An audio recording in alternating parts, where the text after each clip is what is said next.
blank will bail out Iran. Well, you mentioned them a second ago. My answer would be China will bail out Iran, but I'm not even sure I really believe that. I mean, again, I think you properly laid out Iran's allies right now are nowhere to be seen. Even Russia, who is quite literally exchanging drone material with them for the last 3.5 years pursuant to the war in Ukraine, came out before the strikes were launched and said, yeah, we're not going to help Iran out if the U.S. decides to do anything like that. But China gets a ton of their energy from Iran.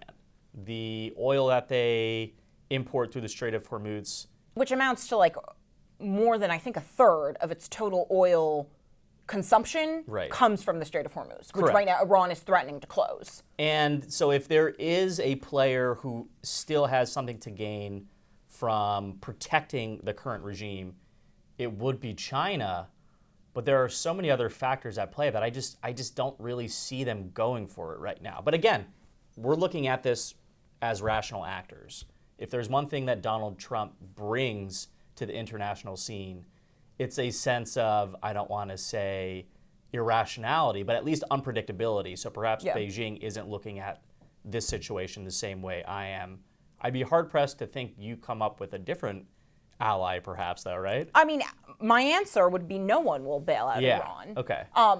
So the reason why the whole Strait of Hormuz thing is fascinating is because Iran's biggest tactical response to the Saturday strike is to harm its only ally that still has teeth, right? Yeah. Like, it doesn't really harm the U.S. if Strait of Hormuz is closed. No. It really hurts the Chinese, obviously, because if you cut off a third of their oil supply, of their total oil consumption, that's an issue. And so you could just easily see Beijing telling them, no, you're not. Well, it's not like they're a country that manufactures a lot of plastics or anything like that.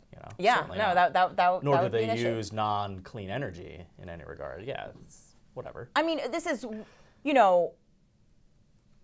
one of the advantages of having a president that likes to have 57 trade wars all at once, constantly, is that China is actively trying to improve the deal and get more favorable terms. That's because a good point, yeah. We do supply, I think it's 2% of its GDP, which ordinarily, if the Chinese economy were booming, wouldn't matter that much. But the Chinese economy is really faltering, in large part just because of the population decline, but also because communism, it doesn't work so well in practice. Perhaps we need to try the real thing.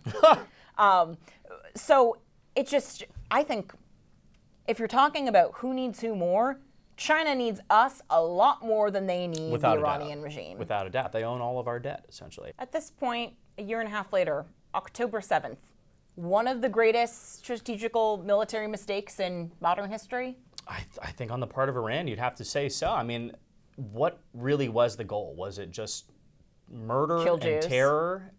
That seemed like a very short-sighted strategy, at least through the 2025 lens of hindsight.